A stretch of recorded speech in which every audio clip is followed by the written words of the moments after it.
Waalaikumsalam, silakan masuk Ibu. Terima kasih, Bu Silakan Ayu. duduk. Ya, baik. Apakah ada yang bisa saya bantu, Bu? Iya, begini, Bu. Saya mau konsultasi ini, pengen tahu gimana sih tentang reproduksi pada remaja. Kebetulan kan saya punya anak dan sekarang usianya tuh remaja, Bu. Jadi saya tuh ingin memberi pemahaman ke anak saya tentang apa itu reproduksi remaja. Jadi biar anak saya tuh nggak Menjaga dan masuk merawat. ya termasuknya menjaga dan merawat dan juga tidak um, masuk ke pergaulan bebas kayak gitu, Bu. Jadi kalau misalkan tahu tentang pemahaman reproduksi, dia jadi lebih mengerti gitu. Baik, sebelum saya menjelaskan ya Bu, apa Ibu namanya siapa ya? Oh iya, nama saya Ibu Lisma. Baik. Di sini saya akan menjelaskan sedikit tentang KESPRO ya Bu, atau kesehatan reproduksi. Oh iya. Apakah sudah siap Bu? Apa bisa dimulai sekarang? Ya, bisa, Bu.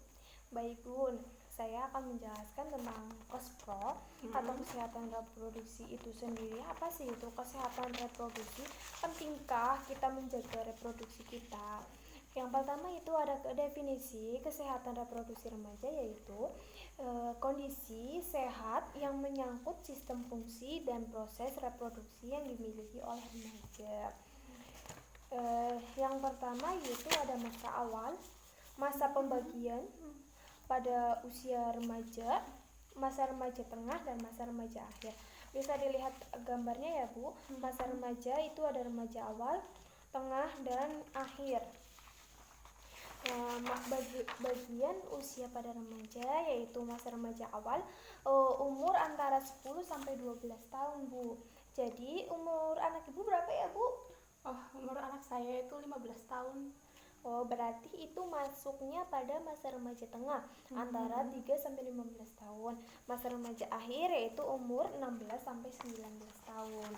Dan ada tanda dan gejala masa pubertas, yaitu tanda gejala yang pada primer, yaitu pada laki-laki yaitu mimpi basah, dan pada gejala primer pada perempuan yaitu PMS atau menstruasi. Gejala pubertas, tanda dan gejala sekunder pada laki-laki yaitu pertumbuhan penis dan kantung zakar. Suara semakin membesar, jadi misalkan ibu mempunyai anak laki-laki itu pasti mempunyai tanda dan gejala dan perubahan pada fisik. Suara membesar itu juga termasuk ya Bu, ekresi dan ejakulasi, tumbuh jakun dan badan berotot. Dan sedangkan tanda dan gejala sekunder pada perempuan yaitu yang pertama tadi menstruasi ya Bu, dan yang kedua yaitu pinggul membleber. Biasanya itu kalau pada perempuan itu pinggulnya melebar, kulit menjadi halus dan lebih cantik biasanya ya Bu. Pertumbuhan buah dada, pertumbuhan rambut pada ketiak, dan kemaluan. Dan bagaimana sih perawatan pada masa pubertas? Yaitu membersihkan alat genitalia setelah buang air kecil dengan buang air besar. Membersihkan di sini yaitu setelah melakukan buang air kecil dan buang air besar di sini yaitu mengusap atau mengelap menggunakan tisu atau bahan handuk yang halus agar pada area genitalia itu tidak lembab dan akan menyebabkan jamur. Yang kedua yaitu mandi 2 kali sekali. Sikat gigi 2 kali sehari bagi perempuan, ganti pembalut jika menstruasi. Mengganti pembalut itu tidak 1 hari 1 kali ya Bu. Berapa kali itu, Bu? Biasanya kalau misalkan pada hari pertama itu kan banyak-banyaknya yaitu 3 sampai 2 kali cukup. Jadi kalau misalkan pada menstruasi itu menggunakan pembalut jangan terlalu lama kalau bisa. Tentang reproduksi saya sudah sedikit memaparkan atau memberi konseling ya Bu.